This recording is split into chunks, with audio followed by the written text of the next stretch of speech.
hello friends नमस्ते welcome to my channel इनकी egg cutlet எப்படி செய்யலாம்னு பார்க்கலாம் வாங்க அதுக்கு நான் 4 உருளைக்கிழங்கு எடுத்துக்கறேங்க கட் பண்ணி வேக வச்சு எடுத்துக்கலாம் அதே மாதிரி 3 முட்டையும் வேக வச்சு எடுத்துக்கறேங்க உருளைக்கிழங்கு இந்த மாதிரி கட்டி இல்லாம ஸ்மாஷர்ல அமுத்தி எடுத்துக்கணுங்க கடாயில கொஞ்சம் எண்ணெய் ஊத்தி வெங்காயம் போட்டுக்கலாங்க அதே மாதிரி சின்ன சின்னதா நறுக்குன பச்சை மிளகாய் போட்டுக்கலாம் நல்லா கொஞ்சம் வதக்கிக்கலாங்க அதுக்கு அப்புறம் உருளைக்கிழங்கு போட்டுக்கலாம் அடுத்து மஞ்சள் காரம் धनिया तूल கொஞ்சம் மிளகு தூளும் போட்டுக்கலாங்க chicken மசாலா கொஞ்சம் போட்டுக்கலாம் 1/2 ஸ்பூன் இஞ்சி பூண்டு பேஸ்ட் தேவையான அளவு salt போட்டுக்கலாங்க அது ரெண்டும் எனக்கு ஸ்கிப் ஆயிருச்சு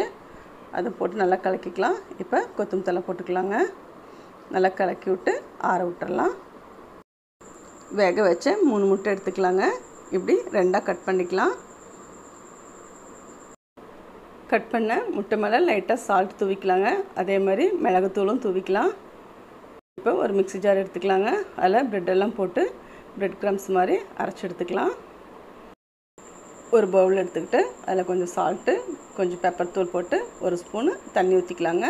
இது நல்லா கலக்கி விட்டதுக்கு அப்புறம் முட்டை அடிச்சு ஊத்திக்கலாம் மிளகு தூள் முதல்ல தண்ணில கலக்கறனால முட்டை போட்டதுக்கு அப்புறம்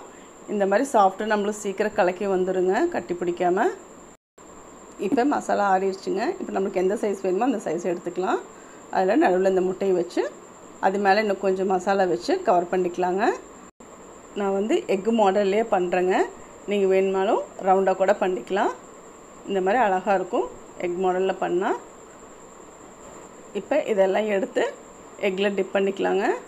ரெண்டு பக்கம் டிப் பண்ணி எடுத்துட்டு அதே மாதிரி பிரெட் கிரம்ஸ்லயும் எல்லா இடத்துல பர்ற மாதிரி இப்படி டிப் பண்ணிக்கணும் அடுத்து எண்ணெய் சூடு பண்ணி அதில் ஒவ்வொன்றா போட்டு எடுத்துக்கணுங்க ரெண்டு பக்கமும் ப்ரௌன் கலரில் வந்ததுக்கு அப்புறம் எடுத்துடலாங்க ஆயிடுச்சுங்க அதே மாதிரி இருக்கிறது எல்லாத்தையும் போட்டு இந்த மாதிரி ப்ரௌனாக பொரிச்சு எடுத்துக்கலாங்க எக் கட்லெட் ரெடி ஆயிடுச்சுங்க ரொம்ப டேஸ்ட்டாக இருக்கும் வெளியே நல்லா கிறிஸ்பியாக இருக்கும் உள்ளக்கு நல்லா சாஃப்டாக இருக்கும் டொமேட்டோ சாஸும் தொட்டு சாப்பிட்டா ரொம்ப நல்லா இருக்குங்க நீங்களும் உங்கள் குழந்தைக்கு செஞ்சு கொடுங்க எக் கட்லெட் ரெடி ஆயிடுச்சுங்க நீங்களும் வீட்டில் ட்ரை பண்ணி பாருங்கள் என்னோட சேனல் பிடிச்சினா லைக் பண்ணுங்கள் ஷேர் பண்ணுங்கள் டிடி ஹோம் கிச்சனுக்கு சப்ஸ்கிரைப் பண்ணிக்கோங்க தேங்க்யூ நன்றி வணக்கம்